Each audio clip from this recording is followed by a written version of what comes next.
Shalom, shalom. Welcome. So I hope everyone is blessed and feeling hopeful. I think change is in the air. Definitely. I think that the next couple of weeks are going to bring a lot of new birth pains. And so, be prepared. The word is always buckle up. But I do want to say it's always tell the wicked it's going to, woe to the wicked, but tell the righteous it will be well.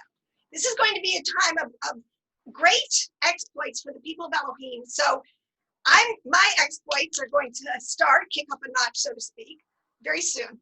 I'm going to start a new class. So first off, I want to just introduce what I'm really going to put all of my heart and mind and hopefully some added expertise, people helping me do this, produce a series on the keys to the kingdom. And I want to give kind of what I would consider to be, because we have to move fast. Let me put it this way. Wisdom and understanding is being poured out. People are getting awake, right? This is the whole point. People are really beginning to realize, wow, there is something going on below the surface. And you can go as deep down that as you want.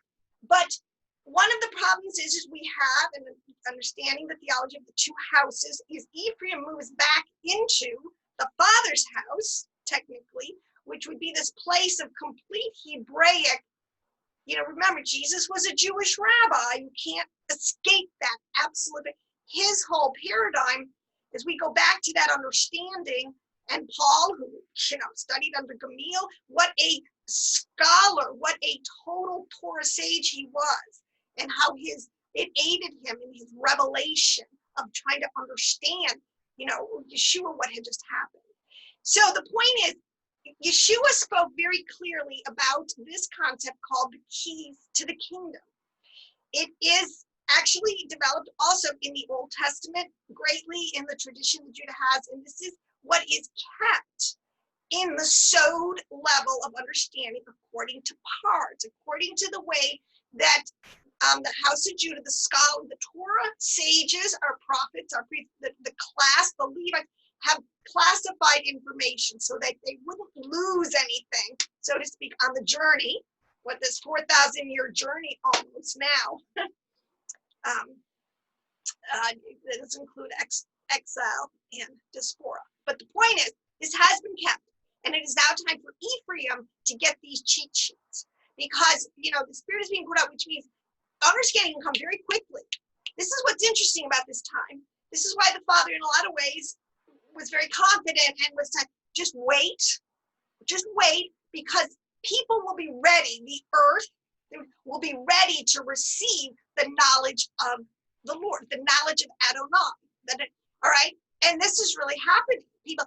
And so we're going to see some really incredible revelations, aha moments come corporately to the whole body of Christ, all the faith, and it's going to really change the paradigm. Now, I hope I didn't lose anybody, but this is really, so for the righteous, what I'm trying to say is there's a feast prepared and it's time. I want to release these, what I call cheat sheets.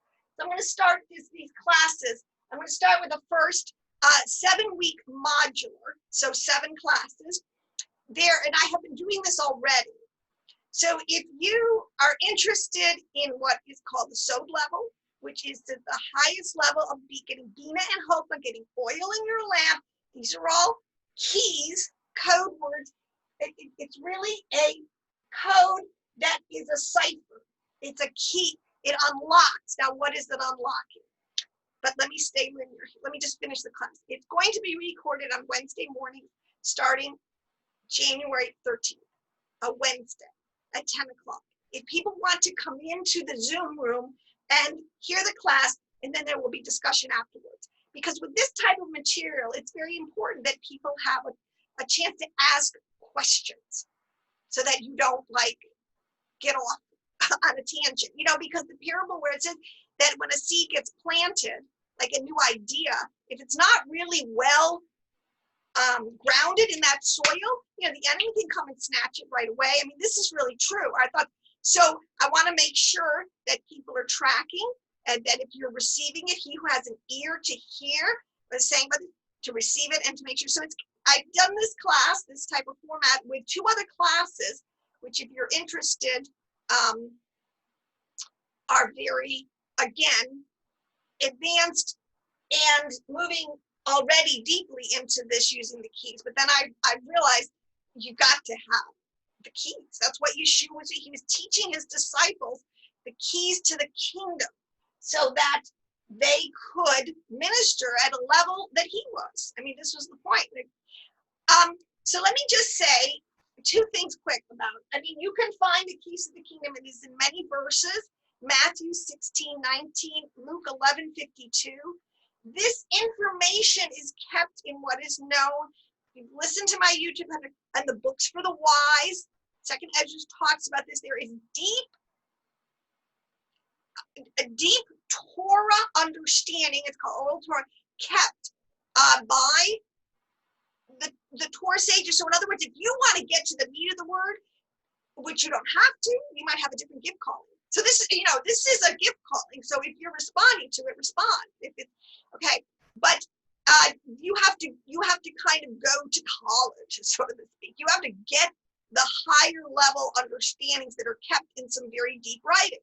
All right, and they're usually called the wisdom writings. You don't go teaching this stuff to little kids initially. All right, it's all precept by precept. So I know that there's a ton in Ephraim out there that are ready, that really are ready to enter into a whole new level of biblical understanding of what's going on and how we interpret the kingdom of heaven that is within. It says in Matthew 3:2, or the kingdom of heaven that is near in Mark 1:15, if you're going with these translations. But just to give you more of an understanding of this concept of the kingdom of heaven and how it operates, all right? But if you wanted to do a little more word study, which I always suggest is best to do, don't take my word for it. You could go into the kingdom of heaven is like, and it's like in all these parables. See, this is what Yeshua did. He spoke in a parable. Now, a parable is where I tell you a story where in my mind I'm trying to communicate something, usually a spiritual truth. Because if it was just flat out information, I'd say, bring me the chair. I need a chair. Bring it. Okay. There's nothing really spiritual or otherworldly about it. It's a chair. Okay. But if I'm telling you the kingdom of heaven is within, it's like, whoa, what's she talking about? Okay. What's heaven? Where's this within thing? I mean, we've already jumped a level of communication, of understanding that, unless you just can't automatically jump there unless you understand what I'm talking about. So the kingdom, Yeshua, the point is it had to be restored to his disciples because it had gotten distorted, tainted. It says that many times the teachers of the law, those who were in the instructional arm, the teachers at the time, which were all across the board, Essenes, Sadducees, the Pharisees, whoever, they all had teachers for their different sects. Except for the Essenes, which they had lost the keys because Yeshua was an Essene. This is why he had this information, he had access to it. He comes out of that knowledge stream.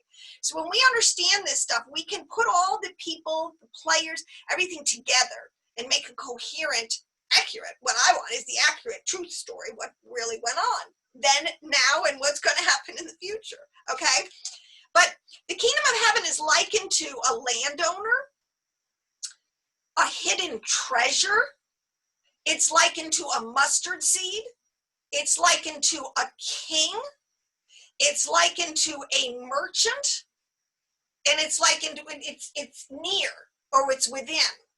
So these are all different parables, but it still really doesn't tell us, well, what is it? Is it a landowner? Is it a treasure? What is this kingdom? Okay, it's not enough. It's a king, all right, but once you understand the information that's being relayed using these parabolic style, which is really quite common amongst the elite, the intellectuals of the day, like it would be today. They had language to communicate deeper ideas. You ever take a science class, and I do this all, I got to go look up the word. What the heck is this word? What does it mean? I've never seen this before. I've never run into it. All right. Same principle. This is why it's greater education. You have to apply yourself. You have to study to show yourself approved. All right. And okay. So anyways, what I wanted to say is this concept, what we're talking about in the kingdom within, and this is why the keys are important, because the Bible is very clear. If you're a believer, if you believe the text, what it says, There are two very distinct kingdoms, kingdom of light and a kingdom of darkness. And one of the part of this kingdom, it's invisible. I mean, the Bible tells us about angels and demons and, you know, other Elohim princes and, you know, things, and like, where are they? What are they?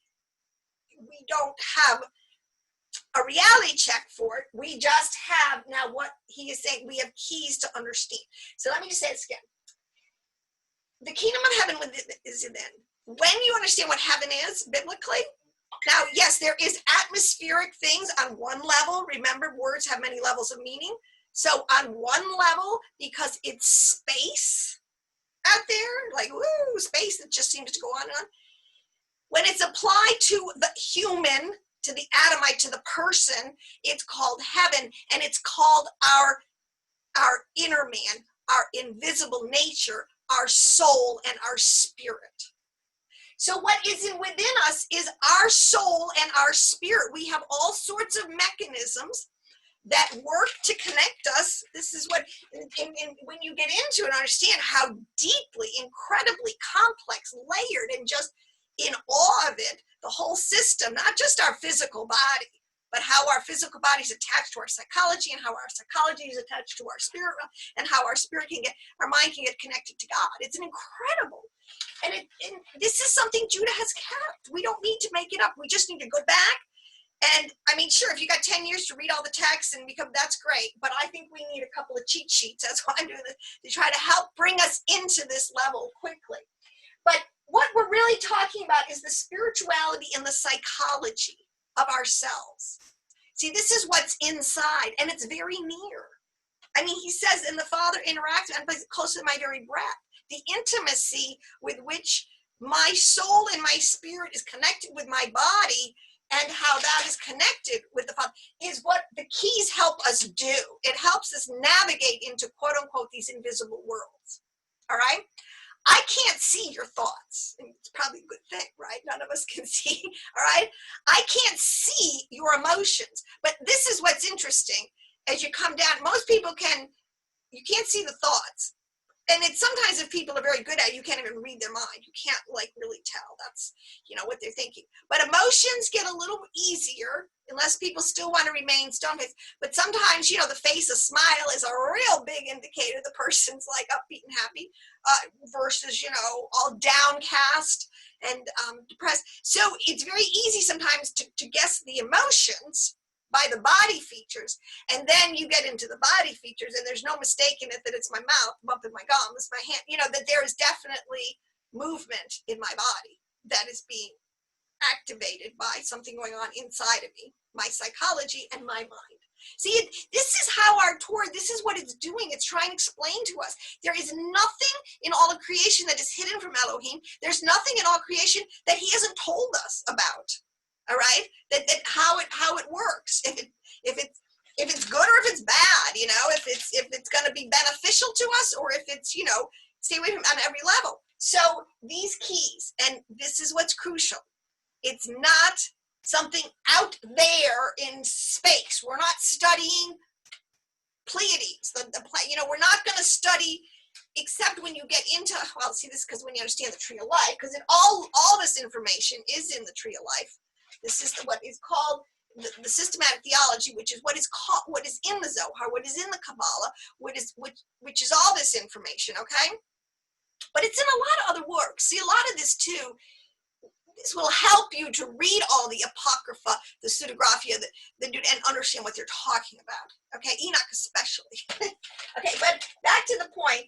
This is, we are made up, we know, a body, soul, and a spirit. So how does God communicate about what's going on about our soul and our spirit? We have to use keys. We have to use parables that are full of established keys that tell us the information so that we can quickly compute it in our mind.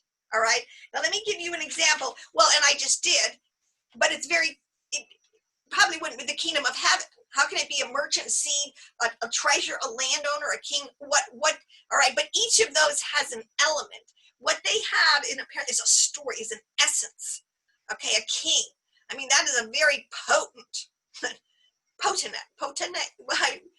I can't remember, it probably comes from that word. Okay, it's that's a very powerful position. A seed, on the other hand, the way it uses the mustard seed is like it's the smallest. So it goes from the smallest of seeds of anything, even organic, just the tiniest little thing, to the king and the King of Kings. You know, we're talking about Yahweh Elohim, the high God of Israel. All right. So what I'm going to do is, and I tell you, I haven't had this. This is what the Father started to show me, and when I entered a season in my life where I believe, he literally called me into this level of understanding. There was a time in my life where my kids were gone. I was older, settled, more mature. I had worked on parts of my character, you know, things. And but I have folders and folders and folders. See that this is, you know, just on animals. Okay, how these are used. Let's just say some of these words. So animals, did you know, under this category, which really are biblically, they start out in Genesis, and they have attached to them, the number one thing is they are nefesh chai, nefesh chai. They are living souls. But animals are categorized according to fish and birds and cattle and beasts and creeping things. There's dragons, there's serpents, there's sea creatures, there's and in Ezekiel's, you know, again, the Merkaba mysticism, which is a lot of what is, once you have the keys, which is where I'm going to try to explain to people, the psychology that's within our spirit is the Merkaba to some extent. And these words, there's a lion, an ox, an eagle, and a man that the prophet is seeing in this vision that he's having of something, right? So the point is, all these words are very specifically used to be a key. The lion, I mean, the lion of the tribe of Judah. I mean, you really think Jesus, or Yashua, so to speak, or the Messiah ben David, that there's really a lion that's going to come? No, it's an allegory. It's a parable. It's a word picture. We have to take out who is and why in a lion. I mean, they start there. It's very simple, because the lion is the king of the animal kingdom. I mean, how logical can you get, right? It's a really simple system, actually. And you're going to have a lot of fun. The Bible's going to just explode with so many new veins, rivulets that, you know, we're talking about rabbit trails you can go down to be watered. See, that's what I'm saying. The famine of the word is over. We can, it's time now. We're going to kick this up a notch. And, but let me just say this about, let's see, where was I going to go? The keys, the ciphers. Okay, so all of these different animals, and again, the serpents and the dragons and the other side. See, these words are coded. There's so many deep code words, like Lilith and, you know, Belial that comes in the Dead Sea Scrolls. These are words you need to know what they're referencing, all right, to get the meaning out of these texts. Now, so I'm going to spend a lot of time on animals because it's huge, and this is going to explain, you know, the whole, this is going to shoot down all of the negative gainsayer, the racha, that has come out of people's mouth against the Jews in the fence they put out in their information, like in the Talmud and in the Mishnah, the information that they're keeping, that most people, they don't understand what their rabbis even talking about. It goes right over their head, like, oh, all goys are beasts. Well, all that sounds real. Yeah, that sounds pretty offensive on the on the just natural level. Yeah. Okay, but why would the prophet say that? Hey, they said that. Okay, so I didn't make it up. So what are they implying? We need to understand how things are categorized. There's always hierarchy and category. The main fundamental thing to understand about your text. So, okay, so I was making the point. So a lion is the king of the animal kingdom. One of the other categories that's huge in which they transmit information is, and I've done a little bit of unlocking of this in my YouTube channel on metals or minerals. Why is gold? Gold is used as the premier. Let me see if I can find this quick. I had two little quotes that I wanted to share, and of course I can't find them. but it's saying quite specifically how oil refers to Bina, which refers to the highest, get oil in your lamp. I says, that means oil is get oil in your lamp, like we really have a lamp, where am I going to put it? It's like, it's an allegory, it's a parable, right? So the oil represents Bina on the tree of life, which is understanding. Remember, get wisdom and get understanding.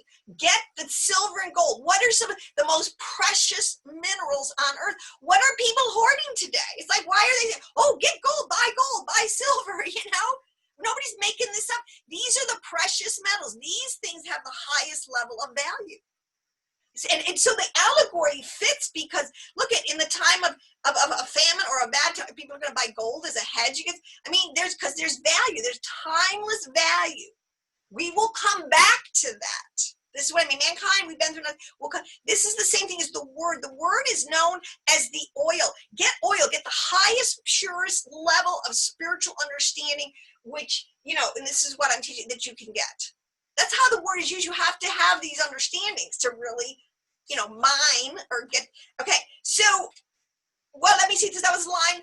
The eagle. The eagle is the premier animal of the bird kingdom, right? Hawks, eagles, falcons, they're kind of, and some are clean, some are unclean. It's very interesting. And they represent archangels. Birds are so easy to prove, according to this in the keys, where birds are much to understand that they're talking about angels. They're talking about archangels, and it's coded in there. And that's a pretty easy one to figure out. So this is so there. So like I said, okay, gold and silver, the highest thing. And then what is the highest of all of these? You have your mineral kingdom, and this is the hierarchy. You have your plant kingdom. Did I talk about plants yet? Oh yeah, plants. Okay, so we got oil. This is the whole point why they use vegetation so much, and trees. Why is the tree of life the premier archetype in the plant kingdom of trying to explain the kingdom of heaven? Because trees are the king of the plant kingdom, right? Trees get the biggest. So it's natural, and then different trees. That's why you have the oaks of Bashan, right? And you have the palm trees. Why palm trees? In Elim, E-L-I-M, there's a whole 70 palm trees. You don't think they're telling us something? In Elim, in the middle of the desert, 70? This is so coded, people. I just gotta. All right. So just this is really gonna go. I hope people will just share this, like this, subscribe to the channel. Hey, just sign up for the class. It's gonna be very easy. You got a PayPal, push the button, sign up, and if you don't come at 10 o'clock to the live recording, it doesn't matter. You'll still get the recording, and you can listen to it at any time, and you will always have it. And there will be printouts. We're got shout out to Brittany, isn't that funny? Who is going to help, organize this in a way that to make the cheat sheets. Okay. I'm not kidding around. This is going to be really, really exciting, because I feel like now finally, I've always felt like, I had an elephant, or I was feeling something. I was couldn't put it together, couldn't be sure. It looked like a foot. It felt like a foot. It's got, but I know it's a foot. No, that's an arm. No, I get it. That's up in the head. All right. So this is where perseverance pays off. So the other one that's really big, going through all these, again, mankind, we have to understand who Adam is, because it starts, it's a hierarchy: mineral, plant, animal, and then Adamic. These levels of life forms are very always in the forefront of the Bible expounder's purpose, whether it be a prophecy or a teaching, because that's the classification in nature. That's what doesn't lie or change. That's what everybody can see and figure out. Any child can figure out that an ant doesn't quite have the same capabilities as his dad. These things are not rocket science, okay? So these systems of classification upon which the keys are built need to be understood. So it's all, it's really, and this is just all Hebraic mindset. I'm just trying to make it a little easier, like a bridge. I feel like I am a bridge across for Ephraim to get over to the other side, to get back totally into the house of Judah in the writings safely. because there are, when you get into the deep stuff, you know, there are pitfalls. The enemy is there ready to snatch. That's what it says, when the seed falls. Okay, so we want to do this. That's why I'm going, there's a $100 charge for the 7 classes. I don't think that's, you know, we're going to just, it's commitment, it's seriousness. This is for serious Torah scholars, people who take their walk seriously. This is for the elect. And okay, so then we have, and a big one is the other side, which is sort of how it's even encoded in Jewish understanding. You know, it's Hasatan and the other side, the demonic side, the angels that work against us. This whole side. This has so many code words to it. Okay, and this will help explain. So that's what I'm about. That's what I'm going to move into in this new season. And so, you know, just go to my website. It'll be on here, theelectlife.com. You'll find the drop down for classes. You'll find the keys to the kingdom and for module 1. So I do hope you'll join me. I think this is going to be fabulous. And I would ask you this time, share this video, try to get other people on board. Again, the mindset of the true Torah sage, Hebrew scholar, Paul, is we shoot for wisdom and understanding. You don't have to agree with everything I said. You don't have to, maybe some of the stuff you don't even see at this point, which I didn't. So, you know, this is, but we do have to do the best we can to try to walk together in love and to try to keep a unity of the spirit. So with that all being said, I do wish everyone a great, technically, secularly, according to God, new year. And may we have a lot of victories.